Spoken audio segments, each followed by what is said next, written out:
영혼의 쉼터를 찾아오신 여러분을 축복하며 환영하며 사랑합니다. 하영지 목사입니다. 오늘은 영혼의 신호등이라는 말씀을 통하여서 은혜 나누는 시간 되기를 원합니다.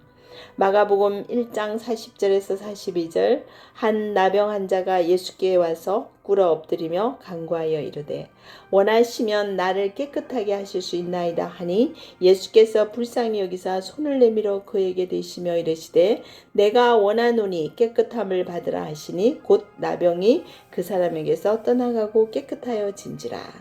사랑하는 영혼의 쉼터를 찾아오신 여러분, 혹시 여러분 몸에 혹이 생긴 적이 많죠. 여러 가지 이제 검사를 하면서 저도 간에도 8개의 물혹이 아직 있고요. 그 다음에 유방에도 혹이 있고, 그 다음에 갑상선에도 갑상선 절제술을 다 했는데도 또 혹이 있다고 합니다.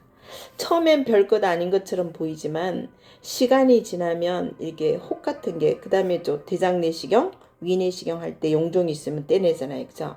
이런 혹들이 별거 아닌 것처럼 그냥 뭐 물혹입니다 이렇게 하지만 시간이 지나면 이제 점점 불안해지는 거죠. 이게 혹시 암으로 변하는 건 아닐까? 큰 병이 아닐까?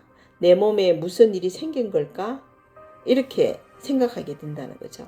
제가 얼마 전에 이제 갑상선도 암이어서 갑상선을 다 전절제를 10년 전에 했는데 항상 초음파 검사를 하러 가는데 갑자기 이제 초음파 검사를 이제 하면서 의사가 이러는 거죠. 뭐지?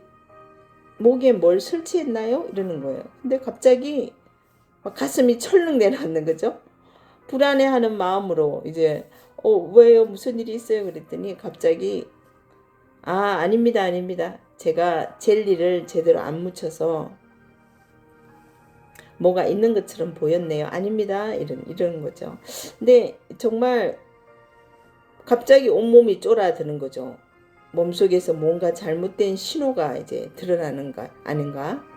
이제 어느 날 나의 몸의 성전을 점검해 보는 중 내 몸에 혹이 너무 많은 걸 알고 제가 말씀으로 좀 풀어보려고 합니다. 혹은 우리 안에 영적 경고등이라고 생각합니다. 우리 몸에 혹이 생길 때 그것은 단순한 외형의 변화가 아니라 몸속 깊은 곳에서 일어난 문제의 신호입니다. 마찬가지로 우리 영혼에도 혹이 있습니다. 우리 인체 육신의 몸의 혹이 이상 신호라면 영혼의 혹은 하나님이 우리에게 보내시는 경고등입니다. 용서하지 못한 미움의 혹이 있습니다. 오래된 상처가 굳어서 혹이 됩니다. 죄책감이 해결되지 않아서 마음의 혹처럼 남습니다. 하나님을 신뢰하지 못하는 불안이 혹이 되어서 우리를 누릅니다. 하나님은 이 여러 가지의 그 혹을 통해서 말씀하십니다. 내가 너의 마음을 만지고 싶다. 너의 깊은 곳에 아직도 치유되지 않은 부분이 있구나. 혹은 하나님이 우리를 더 깊이 사랑하셔서 보내시는 신호등입니다. 그래서 혹은 단순한 고통이 아니라 하나님의 관심의 표시입니다. 두 번째로 이 영혼의 신호등에서 이 혹을 스스로 제거할 수 없는 혹, 그러나 주님은 치유하십니다. 본문에서 나병 환자는 자신을 깨끗하게 할 수 없었어요. 혹은 우리가 스스로 해결할 수 없는 문제를 상징하기도 합니다. 우리는 이 혹을 문질러 없애보려고 하고 숨기려고 하고 남의 탓도 해봅니다. 그러나 예수님은 손을 내밀어 그에게 대시며 말씀하셨습니다. 본문의 나병 환자를 보십시오. 그는 자기 힘으로 나음을 받을 수 없다고 말합니다. 나병은 사람의 손으로 치료할 수 없는 병이었죠. 그러나 그는 믿음으로 예수님께 나아가 엎드려 말했습니다. 주님 원하시면 저를 깨끗하게 하실 수 있습니다. 그의 고백은 단순한 간청이 아니라 믿음의 고백이었습니다. 그는 알았습니다. 나는 할 수 없지만 주님은 할 수 있을 거야. 내 몸에 이 혹이 생겼을 때 우리는 걱정하고 두려워하고 감추려 합니다. 하지만 감추면 감출수록 그것은 더 단단해지죠. 영혼의 혹도 마찬가지입니다, 여러분. 우리가 주님께 내어 놓았을 때만 그분의 손길이 닿습니다. 예수님은 불쌍히 여기시고 그의 상처에 손을 대셨습니다. 당시 율법으로는 나병 환자에게 손을 대는 것은 금지된 일이었습니다. 그러나 주님은 그 금기를 깨시면서 말씀하십니다. 내가 원하노니 깨끗함을 받으라 하는 그 순간 병이 떠나갔습니다. 우리의 혹이 사라지는 순간도 같을 것이라 봅니다. 주님의 손길이 닿을 때 우리가 감추어진 두려움과 상처가 녹아내립니다. 주님은 우리 안의 혹을 보고 외면하지 않으십니다. 그분은 상처난 곳, 부끄러운 곳, 고통스러운 곳, 내가 정말 얘기하지 못하는 가장 어려운 문제에다가 다 손을 대십니다.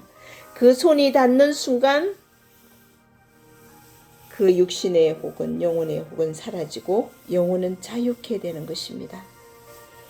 여러분, 세 번째 혹을 통해서 겸손과 회복을 배우게 하십니다. 혹이 생기면 우리는 불안합니다. 그 불안 속에서 우리는 겸손을 배우게 됩니다. 내 몸이 내 마음대로 되지 않네. 내 힘으로는 해결할 수 없구나. 그때 우리는 하나님을 다시 찾게 됩니다. 혹이 생긴 것은 하나님께서 우리를 벌하시기 위함이 아닙니다. 다시 그분께 돌아오게 하시려는 부르심일 수가 있습니다. 고린도후서 12장에서 바울은 육체의 가시를 가졌다고 고백했습니다. 그는 3번이나 그것을 제거해 달라고 기도했지만 주님은 이렇게 말씀을 하십니다. 육체의 가시를 가졌다고 고백을 합니다. 그는 3번이나 그것을 바울은 제거해 달라고 기도했지만 주님은 이렇게 말씀하십니다. 내 은혜가 족하도다. 이는 내 능력이 약한 데서 온전하여 짐이라. 이 말씀에 바울은 결국 깨달았습니다. 이 가시, 우리 몸의 혹, 이것 때문에 내가 교만하지 않게 되었다. 혹은 우리를 낮추고 내 육신의 혹, 내 영혼의 혹, 이거는 우리를 낮추고 하나님께 더 가까이 가게 하는 은혜의 통로라는 것입니다. 그 고백이 바로 회복의 시작입니다. 하나님은 그때 가장 가까이 오십니다. 여러분, 너희가 찾을 만한 때에 나를 찾으라. 내가 너를 만나리라 고하셨습니다. 마지막으로 주님, 이렇게 기도하세요. 주님께. 하나님께로 더 가까이 할 수 있는 저희가 될 수 있게 되기를 원합니다. 사랑하는 여러분, 우리 몸에 혹이 생길 때 우리는 병원을 찾아갑니다. 그런데 내 영혼에 혹이 생겼을 때는 어디로 가시겠습니까? 바로 예수 그리스도의 십자가 앞으로 가야 합니다. 혹이 많다는 것은 절망이 아니라 소망의 신호입니다. 그만큼 하나님께서 고치고자 하시는 부분이 많다는 뜻입니다. 주님은 지금도 말씀하십니다. 내가 원하노니 깨끗함을 받으라. 그분의 손길을 피하지 마십시오. 내 안에 있는 혹을 부끄러워하지 마십시오. 내 영혼의 혹이 바로 하나님이 만지시기를 기다리는 자리입니다. 혹은 제거의 대상이기 전에 깨달음의 도구가 될 수 있습니다. 혹이 많다는 것은 하나님께서 아직 만지고 고치실 일이 많다는 뜻입니다. 그래서 절망이 아니라 소망의 신호입니다. 저도 마찬가지입니다. 갑상선 암, 대장암, 직장까지 이렇게 혹을 많이 떼내었습니다. 암이라는 그 악성 종양으로 인하여서. 하지만 주님은 저에게 깨달음의 도구로 그 혹을 사용하셨던 것입니다. 내가 너를 사랑하기에 내 안의 혹까지 보며 고치고자 한다. 너는 아직도 나를 가까이 하지 못하고 있는 부분들, 그 혹들을 너 자신이 스스로 해결하려고 하지 말고 나랑 의논하자. 나를 믿고 의지해라 하시면서 오늘도 이 시간 맡기라고 하십니다. 여러분, 오늘 영혼의 신호등, 이 모든 신호가 주님의 신호임을 알게 하여 주시고, 내 안에 육신의 혹이, 보여지는 혹이 있는가 하면 보여지지 않는 혹도 있죠. 장기 속에 있는 혹들. 이 혹들이 내 내면에 혹으로 본다면 내 내면의 상처, 용서하지 못하는 마음, 늘 불안한 마음, 늘 앞으로는 어떻게 될까 하는 그 마음들, 이 모든 것들이 영혼의 신호등입니다. 여러분, 이 신호등을 잘 점검하셔야 됩니다. 우리가 빨간색일 때 우리가 가면 사고가 나죠. 파란색 때 가야 되죠. 녹색 때 가야 되잖아요. 그죠? 신호등도.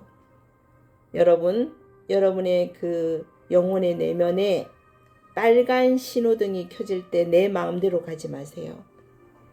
우리 예수님을 찾으셔서 그 초록색 등이 켜질 때 우리 예수님 편으로 달려가는 것입니다. 그때 내 영혼의 모든 것들이 다 해결되는 역사가 일어난다는 사실을 아시기 바랍니다. 여러분 꼭 명심하시기 바랍니다. 예수님의 이름으로 말씀드렸습니다. 아멘.